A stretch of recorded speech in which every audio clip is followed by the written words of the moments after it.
banyak pihak di luar sana, sama ada mereka faham ataupun tidak, ada saja yang sering mempersoalkan ke mana hala tuju dan ke mana arah tujuan Datuk Seri nak bawa UMNO ini.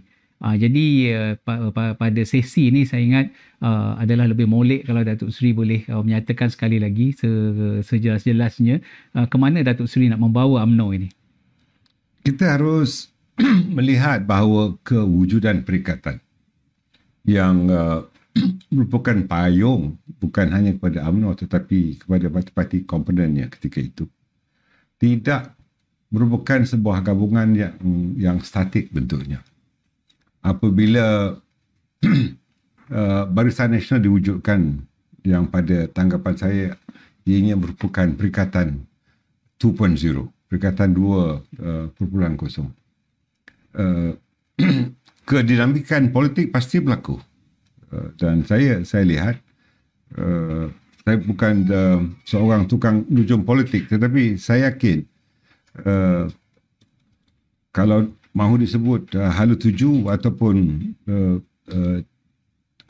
kedinamikan itu, kita lihat selepas pilihan raya umum yang ke-15.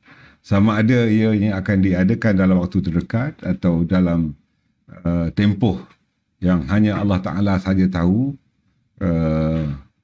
kerana kalau cukup tempoh pilihan raya ialah pada tahun 2023. Pada ketika itu saya hampir pasti bahawa akan ada sesuatu yang akan berlaku pada UMNO sebagai sebuah parti induk orang Melayu dan Islam, di mana ketika itu akan ada perikatan 3.0, bukan perikatan nasional.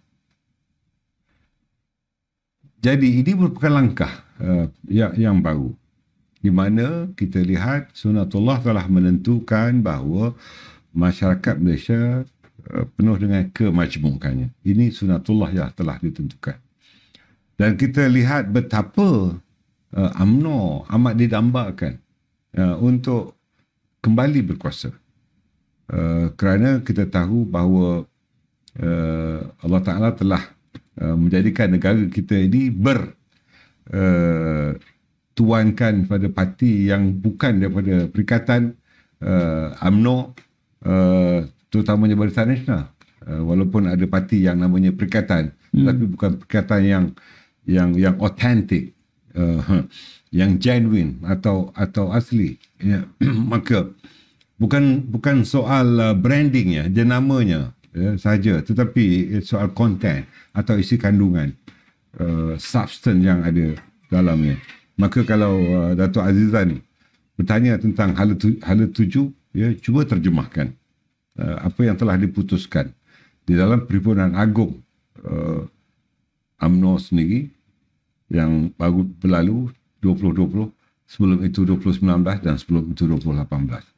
Di situ kita lihat bahawa falsafah dan prinsip UMNO, ya, telah berubah kerana kita telah menjadi pembangkang selepas kita kalah dalam PRU ke-14, dan kita lihat kita mengharapkan bahawa kerajaan ketika itu selepas UMNO kurang jumlah kursi untuk bentuk kerajaan, kita tak kalah, kita jumlah tak cukup kursi tidak cukup untuk membentuk kerajaan. Untuk membentuk kerajaan, maka hakikat yang harus diterima bahawa landscape politik telah berubah. Kita mesti mengadaptasikan situasi landscape politik berubah dengan realiti politik yang harus mendakapi pemikiran, tindak laku dan juga dipanggil political behavior atau gelagat politik, terutamanya kepada pelakon-pelakon politik atau political actors. Ya. Dan kita adalah termasuk political actors, sama ada kita berada di peringkat kepimpinan pusat negeri, bahagian ataupun di akar umbi.